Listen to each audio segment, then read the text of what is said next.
Russia. Let's watch. The truth is, there was no collusion with the Russians in the Trump campaign. There was interference by the Russians into the election, but that is not the collusion with the campaign. And that's where the left seems to be just combining those two issues. And the last thing they want right now is the truth to come out, and the fact that there's not a single piece of evidence that demonstrates that the Trump campaign had any illegal or even improper relationships with Russians. I mean, it's that simple. Well, it's part of an emerging body of evidence revealing Whitaker's true feelings about the Mueller probe itself. Not only that, but Whitaker has also worked for and maintains a friendship with a key witness in the Russia investigation, former Trump advisor Sam Clovis, who's testified before the Mueller grand jury. And now Democrats, as well as several legal experts, say that questions about Whitaker's impartiality should bar him from overseeing the investigation of the president. However, according to the Washington Post, Whitaker has no intention of recusing himself from overseeing the special counsel probe, according to people close to him, who added they do not believe he would approve any subpoena, catch this, of President Trump as part of that investigation. He'd be against any subpoena of the president. The question tonight is, will the president get away with all this? I'm joined now by former Congresswoman Elizabeth Holtzman, a member of the Judiciary Committee during Watergate, and author of a new book, The Case for Impeaching Trump. Brett Stevens is, of course, a columnist with the New York Times. Robert Costa is national political reporter with the Washington Post. And Betsy Woodruff broke that story tonight for the Daily. Betsy, thank you for leading us off tonight. What do you got on this guy, Whitaker? It seems like he's been auditioning is a pretty good word, for auditioning for the role of Trump protector in the role of acting Attorney General. That's certainly the view within the Justice Department. One important piece of context to bear in mind as Whitaker has now risen to and taken power within DOJ is that he and Rod Rosenstein, the Deputy Attorney General who was supervising the Mueller probe until Whitaker took Sessions' old job, don't really get along, according to a host of officials in the DOJ that my colleague Aaron Banco and I spoke with yesterday in the hours after Whitaker took that position. Rosenstein and Whitaker are not on the same page on a variety of issues. In terms of their personalities, our understanding is that they just don't mesh, and having those two people running this department at this time has led to a lot of friction. Additionally, of course, Rosenstein is a lifelong DOJ employee. He's been scrupulous about trying to appear to be by the book, trying to bend over backwards to comply with rules. Whitaker, in the meantime, as we reported just about an hour ago, has said just last year that he'd already forejudged the conclusions of the Mueller probe. He already claimed that this probe, which he is now supervising, was essentially without merit. And that's something that without a doubt will rankle not only career officials in the department, but also people fairly high up who have to work with Whitaker day to day. Let me go to Robert. Robert, you're the Trump watcher for me, and I think that he's got steel ones to pull this off. I mean, it's unbelievable. He didn't go to Rosenstein. Everybody on the planet said he's got to go to Rosenstein as the fallback if he gets rid of Sessions. Out of nowhere, he picks in this guy who auditioned for the job of Trump protector for months. He got the job. How come we all thought he couldn't do this? And now he's just done it in our face, and nobody is trying to really stop him from doing this. He's taken control of his own investigation of him. It's all in his control now.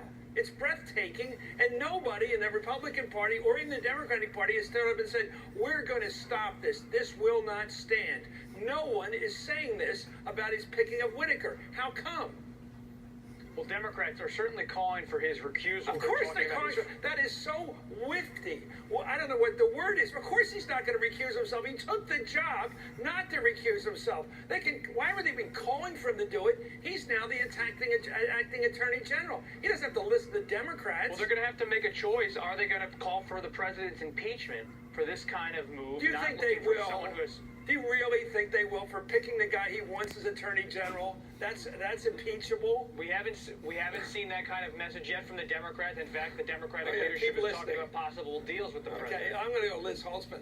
I mean, I'm not saying anybody in the past is better than today, but I have never seen such wet liberalism. It's all wet and gooey. Gee whiz, please recuse yourself. How about using the power given to you by your office and stopping this? And he's picked his guy to take. He's not going to answer questions. Giuliani's working in the back room. Chris Christie wants to be the full-time Attorney General. They're all in this together. They're not going to give it away. They got it. Right. And he lost 35 to 40 seats in the House, and he's still grabbing for power. It's not an issue of weak liberalism. It's just weakness. It's weakness. It's just weakness, because this is something that affects Republicans, Democrats, Independents. Are we a banana republic?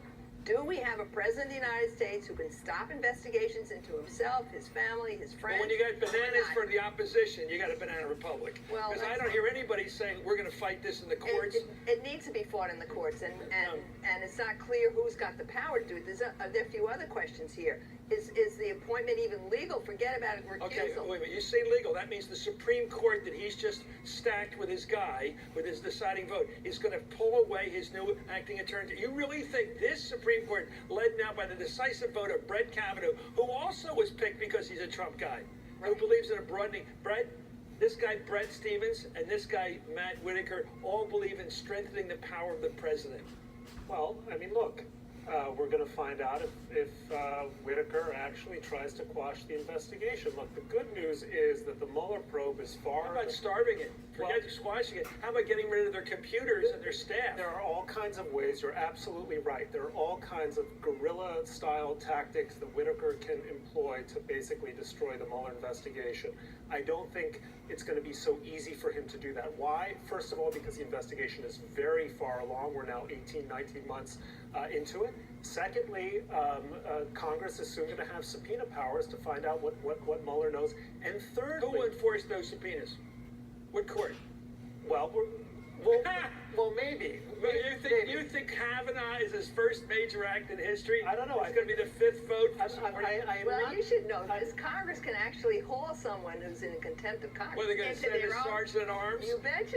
All right, okay, Elizabeth, that's an absurd. They're going to send the sergeant at arms, a political appointee, to go to the White House and demand the president show up. Look, Congress has subpoena powers, and if Trump wants to make himself look guilty, the quickest way he can do that is trying to quash the report. I think Robert Mueller has sufficient political credibility, precisely because Democrats did make such gains in the House, that it's dangerous for Trump simply to try to kill the Mueller probe. It simply makes him look guilty. Let's go back to how clever this president is, and you don't have to like him or even respect him. That's easy. But look what he's pulling off here. He actually is pulling an Incheon landing like MacArthur in Korea. I'm going in behind Rosenstein. I'm going to make this whole probe by Mueller ineffective because I've got the Attorney General on my team now. In a 2017 interview, just months after Mueller began his probe, this new guy, Matt Whitaker, said it was ridiculous the Deputy Attorney General Rod Rosenstein appointed a special counsel.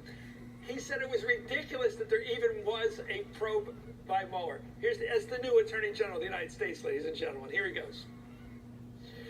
So for whatever reason, Rod Rosenstein has determined that the Department of Justice couldn't handle this in their ordinary course of work, which I think is ridiculous. I think it smells a little fishy, but I just hope it doesn't turn into a fishing expedition. And in a radio interview, when Sean Hannity got this get, Whitaker said that Trump's request of former FBI Director James Comey to drop the investigation of Michael Flynn was not, catch this word, not obstruction of justice. And here comes Matt Whitaker, the new Attorney General of the United States. Here he goes. Let's assume that the president asked him to stop investigating Flynn. That doesn't rise to the level of obstruction of justice, and it doesn't sound to me, based on what's been reported, that Jim Comey, as he sat there, believed that the president was telling him to stop the investigation. Liz Holtzman, I don't know the law like you do. Obstruction of justice, the president may have done it again, but they're not going to stop him, it seems, because it is within his legal power to pick an acting attorney general after he got Seth Sessions to, at your request, Mr. President, I'm resigning, creating an opening for his guy. Well, but if the objective here by Trump was to stop the Mueller investigation, prevent his son from being indicted, prevent Roger Stone from being indicted, preventing himself from being named in some kind of indictment, then it's definitely an impeachable offense. I don't know if it's prosecutable.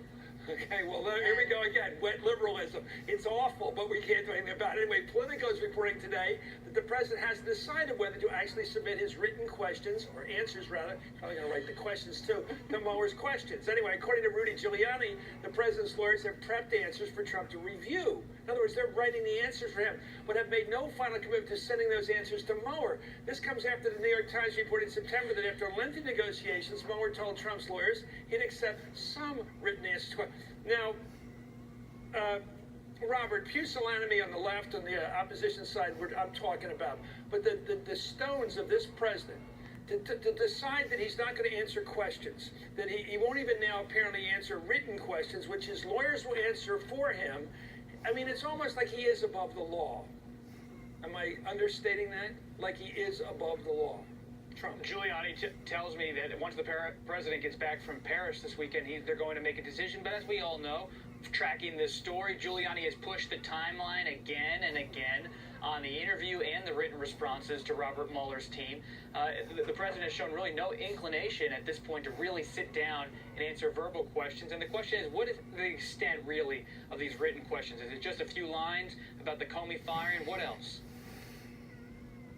Well, what about, let me go back to Betsy, who broke that story tonight about Whitaker and his sort of MO and his job application, which took months to undercut. He was telling people on the train, he was talking to passers-by, I'm doing all this TV so I could get this job, Attorney General. It's broad daylight, Betsy. You're laughing because it is broad daylight. This guy applied for the job of Trump protector, and he got it. Okay, now, apparently is he going to quash the subpoena? Is he going to, if they try to subpoena, he as Attorney General, say, nice try, Robert Mueller, but you're not going to subpoena the president?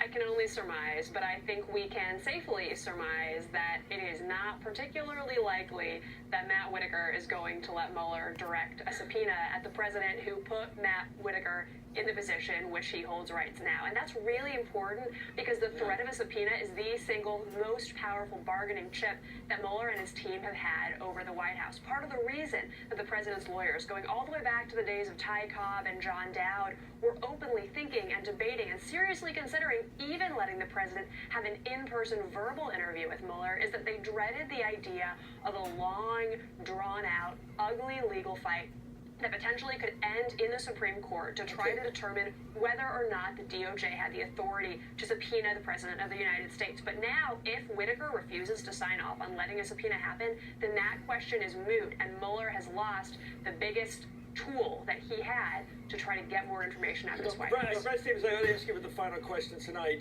Knowing all you know about this case, knowing who Matt Whitaker is, why he applied for the job, why he got the job acting Attorney General, what on a score of 1 to 100 are the chances that he will recuse himself from the Russian probe?